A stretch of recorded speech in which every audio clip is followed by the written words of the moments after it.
જો બે આસન્ન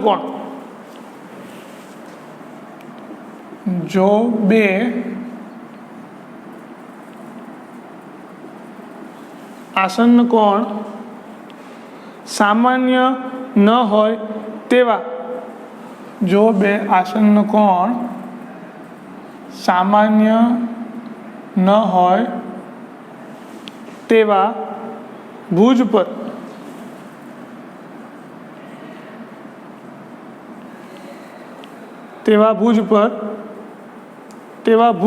એક રેખા બનાવે તો તેવા રેખાઓની જોડને સામાન્ય ભુજ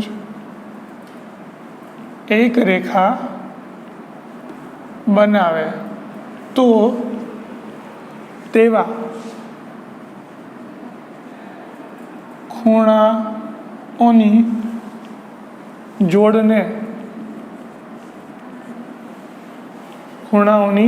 જોડને રૈખિક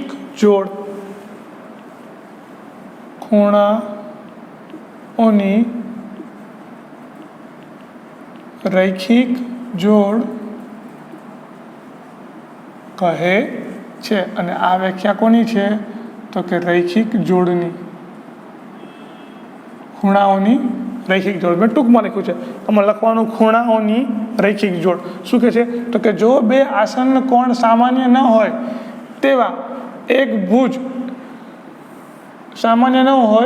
તેવા ભુજ એક સમાન રેખા એટલે કે એક રેખા બનાવે।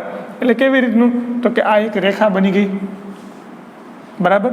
અને આ રેખા ઉપર આ આપણું સામાન્ય ભુજ, અને અહીંયા જે બે ખૂણા બને એને શું કહેવાય તો કે રેખાઓની રૈખિક જોડ। હવે રૈખિક જોડનું કામ શું એનું એક માપ લઈ લઈ। અહીંયા ડી, અહીંયા બી, અહીંયા એ અને અહીંયા સી, બરાબર। તો કે આ બે કેવા છે એકબીજાના આસન્ન કોણ તો કહેવાય। પણ આસન્ન કોણની ખાસિયત પછી પણ આપણે શું જોવા મળે તો કે આ એક રેખા બનાવી દીધી। હવે આ રેખા બનાવી દે તો અહીંયા જે આ સામાન્ય શિરોબિંદુઓ જે છે એટલે કે ડી, બી અને સી આ ત્રણેય એક રેખા બનાવી દે એટલે કે સમરેખ થઈ જાય। જ્યારે આ ત્રણેય સમરેખ થાય એટલે આસન્ન કોણ શેમાં ફેરવાઈ જાય રૈખિક જોડમાં સમરેખ થાય એટલે એક ભુજ બનાવે, બરાબર। અને આ રૈખિક જોડની ખાસિયત શું તો કે રૈખિક જોડનો ખૂણો એટલે કે આ સરળ કોણ બની ગયો એટલે કે આ બે આસન્ન કોણનો સરવાળો શું થાય 180। તો બસ એ રૈખિક જોડ કહેવાય। તો કે માપ ખૂણો DBA વત્તા માપ ખૂણો ABC એટલે કે આ આસન્ન કોણમાં જો ખૂણો B થી અને D અને C આ બીજા બે પણ કિરણો એક સમરેખ થઈ જાય ત્યારે જો બે આસન્ન કોણ સામાન્ય ન હોય તેવા ભુજ, હવે સામાન્ય નથી એવા ભુજ એટલે કે આ બાજુ BC અને આ બાજુ BD તે રેખા બનાવે એટલે કે રેખા બનાવી દીધી તો તેવા રેખાઓની જોડને શું કહેવાય તો કે રૈખિક જોડ કહેવાય। પૂરું થઈ ગયું, સાવ સહેલું છે। માપ ખૂણો DBA અને ABC અને આ બંનેનો સરવાળો કેટલો થશે તો કે 180। શું કામ? કારણ કે આ સરળ કોણ બની જાય છે, માટે આ ખાસ યાદ રાખવાનું છે કે રૈખિક જોડના ખૂણાઓનો સરવાળો કેટલો થાય 180, બરાબર છે। આ ભૂલવાનું નથી, આનો ઉપયોગ થશે આના પછીના ટોપિકમાં જે આપણું છે પ્રમેય 6.1। અને પ્રમેય 6.1 સમજતા પહેલાં આપણે સમજી લઈએ અભિકોણ। અભિકોણ કોને કહેવાય તો કે અભિકોણ એમ કહે છે કે પરસ્પર છેદતી રેખાઓ એટલે કે બે રેખાઓ પરસ્પર એકબીજાને છેદે, બરાબર છે।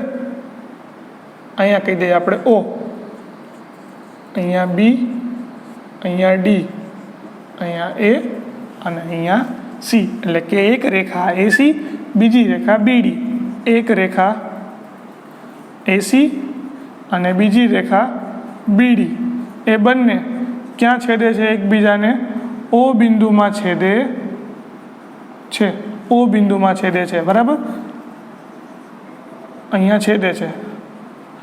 હવે O બિંદુમાં છેદે તો ચાર ખૂણા બને, એક ખૂણો અહીંયા, બીજો ખૂણો અહીંયા પછી આ ત્રીજો ખૂણો અને આ ચોથો ખૂણો. તો સામ સામેના ખૂણા કેવા હોય? સરખા હોય. તો કે જે સામ સામેના ખૂણા છે ને એને શું કહેવાય?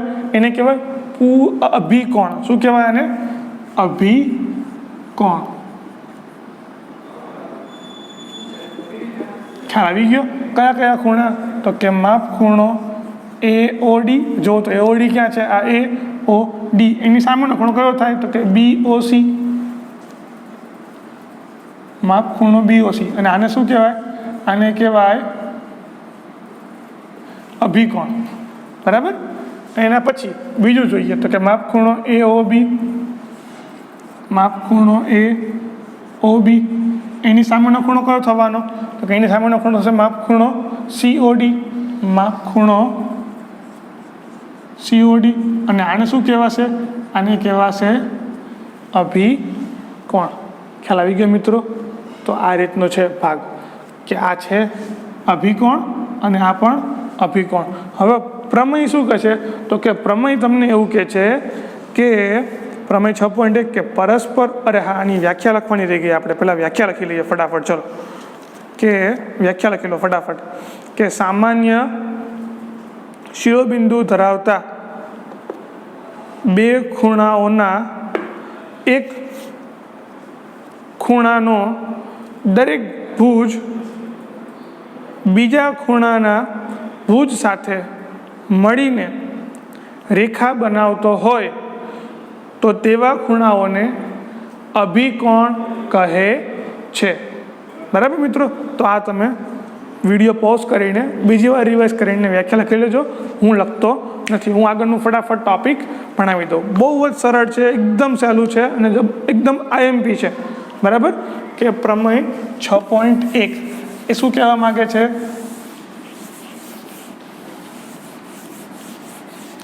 તો પ્રમેય 6.1 સમજીએ પહેલા.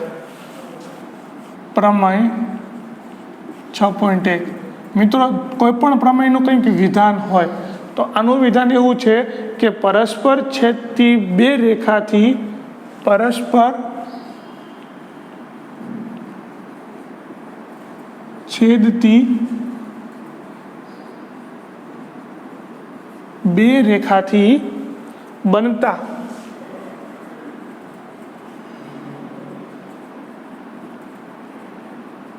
અભિકોણો સમાન હોય છે. એટલે મિત્રો, હમણાં મેં અહીંયા જે બે અભિકોણો લખ્યા હતા, એક આ જોડ ને એક બીજી જોડ હતી, મેં લખ્યું હતું કે આ અભિકોણ છે, આ અભિકોણ છે.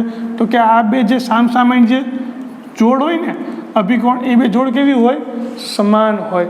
એટલે કે જે ખૂણાનું માપ અહીંયા આવતું ને એ જ ખૂણાનું માપ આ હોય. એવી રીતે નીચેમાં. કેમ? હું તમને સમજાવું શું કામ થાય છે. તો જો પહેલાં આપણે આની આકૃતિ સમજી લઈએ. એ આવી આની આકૃતિ છે.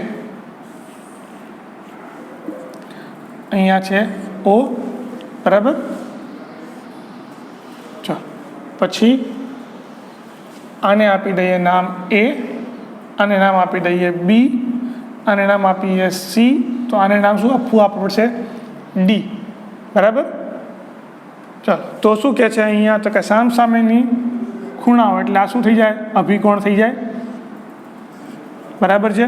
જુઓ તો સામસામેના ખૂણા થઈ ગયા અભિકોણ. તો કે આ બંને ખૂણાનું માપ કેવું હોય? સમાન હોય. એટલે કે બંને ખૂણાનું માપ કેવું છે? એક સરખું. સપોઝ કે આ 60 હોય ને તો નીચેથી 60 જ અંશ મળે. બરાબર? અને જો આ 30 અંશ હોય ને તો આ પણ કેટલું મળે? 30 અંશ. એટલે સામસામેના ખૂણા કેવા હોય? સમાન. એટલે કે આ અભિકોણની જોડ હતી તો અભિકોણની જોડ કેવી હોય? સમાન મળે. આ એ તમને કહે છે પ્રમેય 6.1. આ એનું શું થયું? વિધાન. અને આ વિધાન સાબિત કરવા માટે આપણે લઈશું પક્ષ, સાધ્ય અને સાબિતી. આ 3 મુદ્દાથી આપણે સાબિત કરશું પ્રમેય. તો સૌ પ્રથમ આવશે પક્ષ. પક્ષ એટલે શું? તો કે જે મને આપેલું હોય તે. શું આપેલું હતું? તો કે પરસ્પર છેદતી બે રેખાઓથી બનતા. એટલે કે પરસ્પર છેદતી બે રેખા હશે એનાથી શું બને છે? તો કે અભિકોણ બને છે. બરાબર? તો મને આ જુઓ તો હું બે રેખા લઈ લઉં. એક રેખા AB, બીજી રેખા CD. પરસ્પર બિંદુએ છેદે છે અને એનાથી બે અભિકોણ બને છે. કયું? તો કે માપ ખૂણો AOD અને બીજું માપ ખૂણો BOC. બરાબર? તો લખીએ પક્ષ. તો કે પક્ષ શું થશે? તો પક્ષ એ થશે કે રેખાઓ AB અને CD પરસ્પર O બિંદુમાં છેદે છે. પરસ્પર O બિંદુમાં છેદે છે. સાધ્ય શું કરવાનું છે? તો કે મારે સાબિત એ કરવું છે કે જે અભિકોણો બને છે એ કેવા છે? સમાન. તો અભિકોણોની જોડ કઈ બને છે? તો કે અભિકોણોની જોડ બને છે માપખૂણો AOD, માપખૂણો AOD બરાબર માપખૂણો BOC. આ પહેલી અભિકોણની જોડ થઈ અને બીજી અભિકોણની જોડ કઈ થાય? તો કે પહેલાં કઈ વાત કરી મેં? AOD. એટલે હવે આ બે આવશે એટલે કે AOC એટલે કે માપખૂણો AOC બરાબર માપખૂણો BOD. આ બે કેવા બતાવવાના મારે? સમાન. પક્ષ એટલે કે જે આપેલું હોય એ સાધ્ય. સાધ્ય એટલે કે મારે જે ટાર્ગેટ કરવાનું છે, મારે જે સાધવાનું છે, શું સાબિત કરવાનું છે એ શું થશે? અહીંયા જે આપેલું છે એના ઉપરથી હું કંઈક સાબિત કરવાનો છું. એટલે હવે આવશે સાબિતી. પક્ષ, સાધ્ય અને હવે આવશે સાબિતી. તો મિત્રો સાબિતીમાં એવું છે કે તમારે સાબિતીના અમુક સ્ટેપ્સ યાદ રાખવા પડશે, પછી તમને ખબર પડશે કે ના હવે કંઈ કામ થયું હતું. એટલે પહેલાં હું તમને જેમ કહું એમ તમે હાયા કરતા રહેજો. હાયા નથી કરવાની, સમજીને કરવાની છે. બરાબર છે? તો જો સૌથી પહેલાં જુઓ તો આકૃતિમાં કે કિરણ OA દેખાય છે. કિરણ OA એ રેખા CD પર આવેલું છે. બરાબર છે? ચલો શું કીધું છે? તો કે કિરણ OA એ રેખા CD પર આવેલું હોવાથી આવેલું છે. ચલો અત્યારે આટલું રાખીએ. આવેલું છે. હમણાં આપણે આકૃતિ જોઈ હતી શેની? તો યાદ કરો, આવી આકૃતિ કોની હતી? આ બે રેખા ક્યારે બને? આસન કોણ. આખી રેખા બનતી હતી ત્યારે એટલે આસન કોણ કહેવાય. આ CD જુઓ તો આ બાજુ OD, આ બાજુ OC, આખી એક રેખા બનાવે છે. તો કે આ રેખા બનાવે છે અને આ ઉપર કિરણ OA છે. તો અહીંયા શું બને છે? તો કે અહીંયા બને છે રૈખિક જોડ. બરાબર. અને રૈખિક જોડના ખૂણાના માપનો સરવાળો કેટલો હોય? 180. તો કયા કયા ખૂણા બને જુઓ તો એક તો આ બાજુનો ખૂણો અને એક આ બાજુનો ખૂણો, એટલે કે આ ખૂણો અને આ ખૂણો બને છે. બરાબર. અહીંયા આ બે ખૂણા એમનો સરવાળો કેટલો થવાનો? 180. માટે માપખૂણો શું લખું? તો કે AOC માપખૂણો AOC વત્તા માપખૂણો AOD બરાબર શું થશે? 180. અને શું કામ થશે 180? પેલા પરિણામ નંબર 1 કહી દો અને કારણ લખો. કારણ શું? કારણ કે રૈખિક જોડના ખૂણા હોવાથી કેવા બનશે? 180. બરાબર. એના પછી તે જ રીતે એટલે કે તે જ પ્રમાણે જેમ અહીંયા મેં કિરણ કયું લીધું હતું? OA. બરાબર. એમ બીજું કિરણ લઉં છું હું OD. જો તો OD કિરણ ક્યાં છે? તો કે OD કિરણ અહીંથી આ બાજુ. આ OD કિરણ ક્યાં રેખા ઉપર આવેલું છે? તો કે રેખા AB ઉપર. એટલે કે OD કિરણ એ રેખા AB પર આવેલું છે.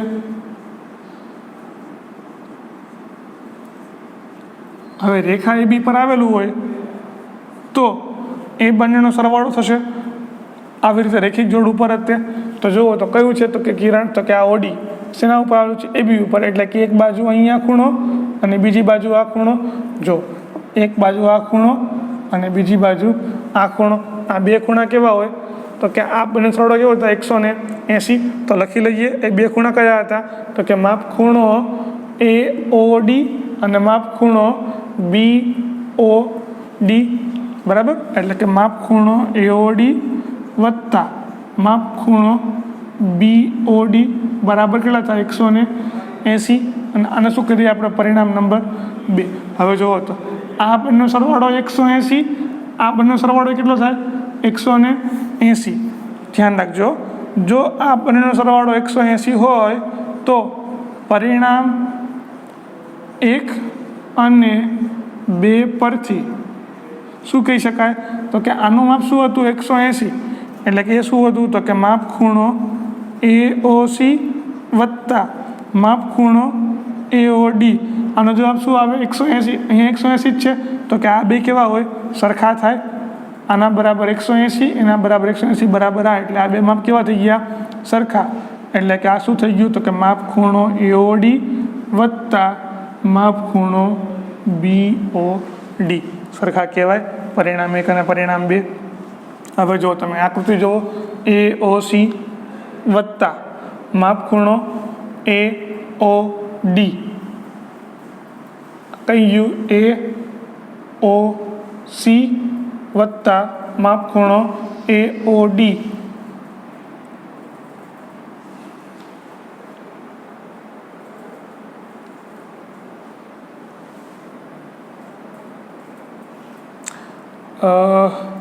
આપણે એક કામ કરીએ તો અહીંયા AOC છે, અહીંયા AOD છે, અહીંયા AOD છે.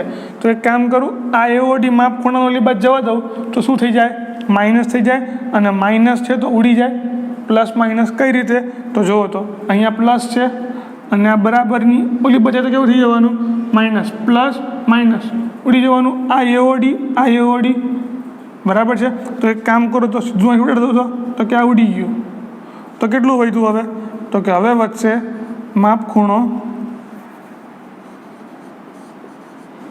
AOC બરાબર માપ ખૂણો BOD. ખ્યાલ આવી ગયો મિત્રો? તો આજે તમને મળે એ શું થશે?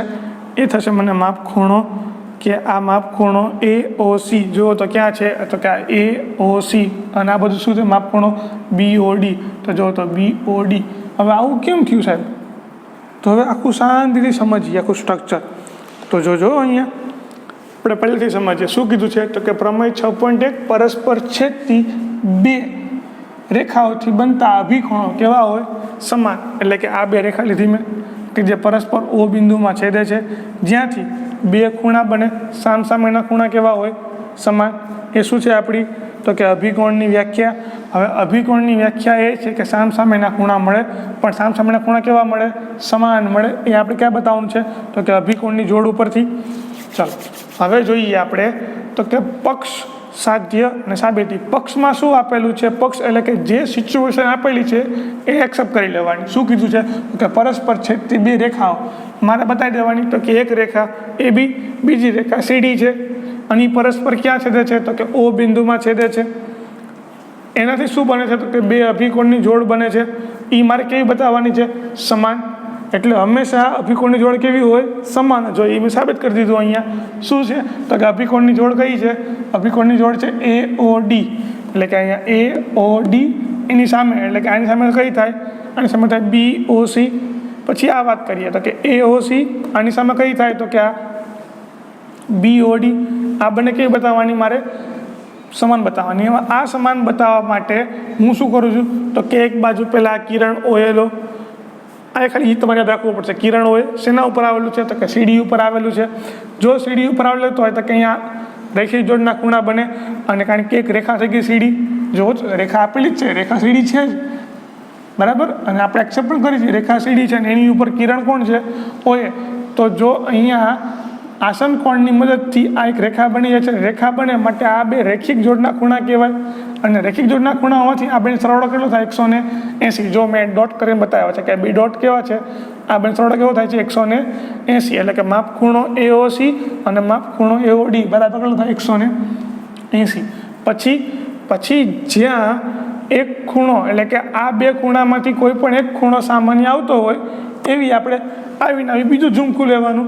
તો કે આ ઝુમખામાંથી મેં લીધું. હવે આ ઝુમખું કઈ રીતે?